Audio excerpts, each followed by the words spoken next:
Greetings, humans. I'm Nick, and I'm George, and welcome back to the Windmill. Okay, so we've gotten back into some killer instinct stuff recently, and we're loving it. So the last two were spectacular, and now this is Lycanthropy, Sabrewulf's theme. I kind of feel, anticipating, guessing, like this is gonna have a bit of a northern edge, because it's a wolf. It says Sabrewulf. I think this is about Diego. That's Diego, the best Diego. We're gonna listen to Diego. Yes.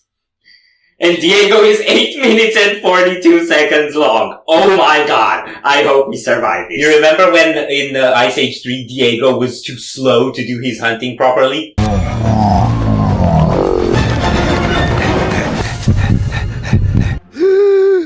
That's why it's so long. He has to get back in shape. Up the tempo, Diego.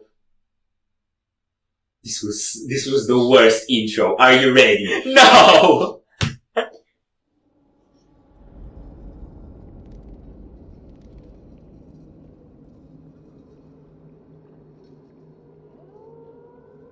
Anytime now, Diego. We've been through this. He's slow. He's basically a glorified turtle at this point. Shut up!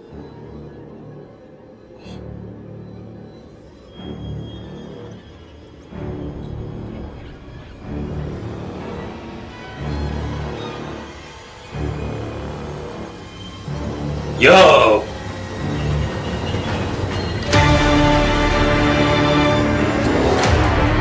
Big, toothy, glowy, pointy stuff.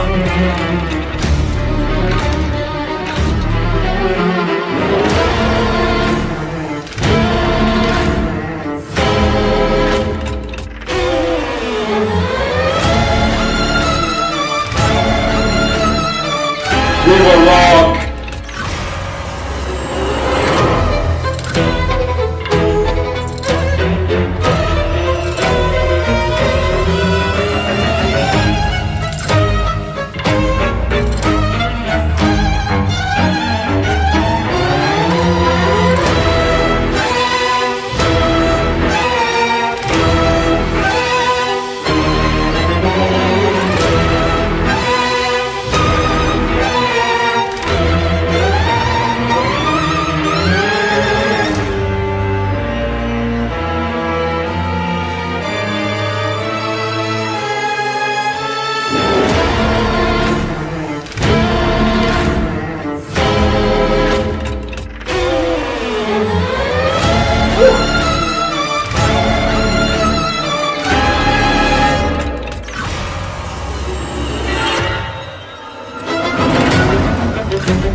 is a werewolf.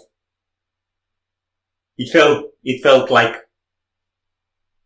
Moonlight soundtrack. It's definitely horrorish. Yes. Kind of ghostly. Yes. Very creepy. Yes. But it also feels mechanical. I got those clocks in there. Yes. And if you look behind him, there's this like electrical structure thing. I don't get this character. But I think it's like a werewolf cyborg?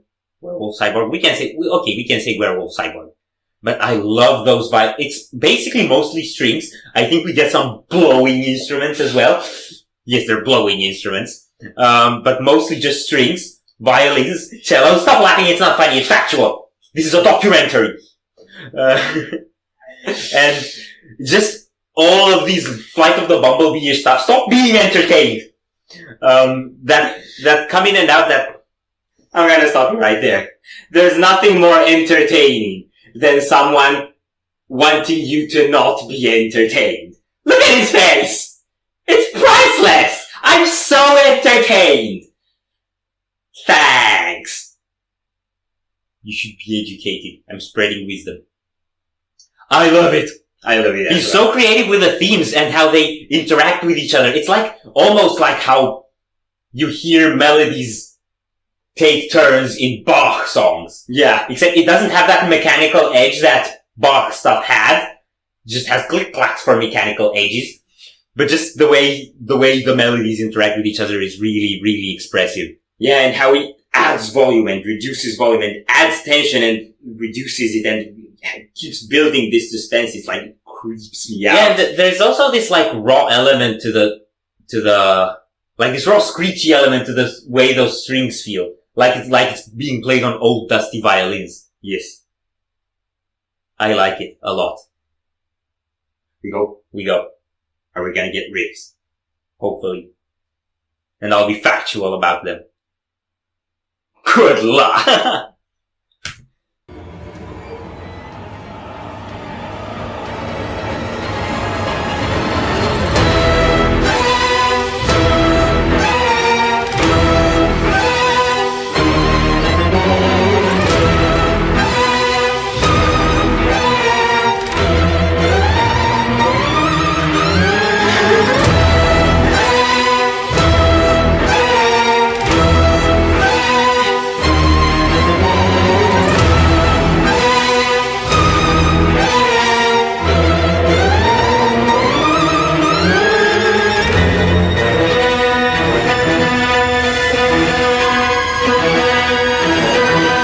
Blowing instruments.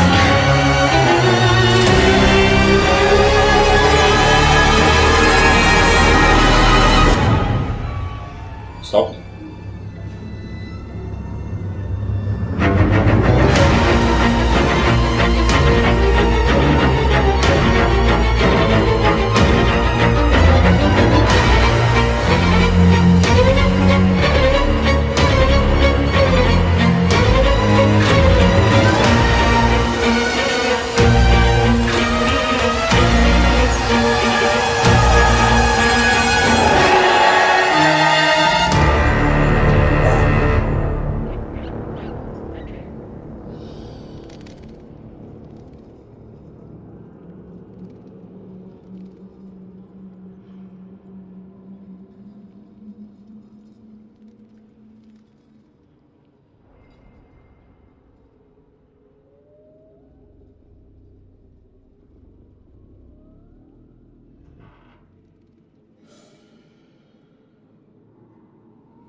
Alright. Brace. Because here come the facts. Entertaining.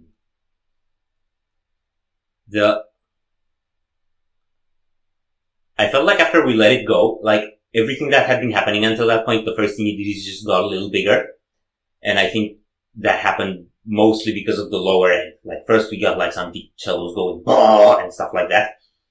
And then, with that build-up, you just expect a riff. Okay?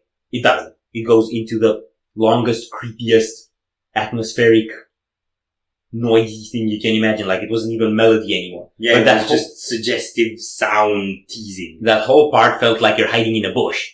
And beast is trying to catch your scent and circling around and you're hoping it doesn't bloody find you.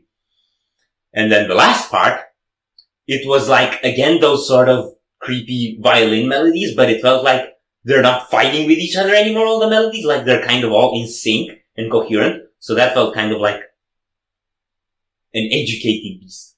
Like, it didn't find you and it left, and it's a bit of a relief. Yeah, and it went home and put on a suit. You know, like Beauty and the Beast. This was not factual. This was entertaining. Let us know, is he entertaining? Facts. Feels. This was the most surprising work from Mick Gordon I've ever heard. Yes. It was, I never knew what was going to happen next. Mm-hmm. In a way, it felt like more of the same kept coming, but it still, and it did in terms of what instruments hit you and what approach to the music, because it was just swirling orchestrations and blowy instruments and sound design, mostly. Mm-hmm. So it didn't settle into anything that I was expecting. It didn't give any riff. But the melodies and the ebbs and flows and the approaches changed throughout the song enough to keep it interesting for 9 minutes. Mm-hmm.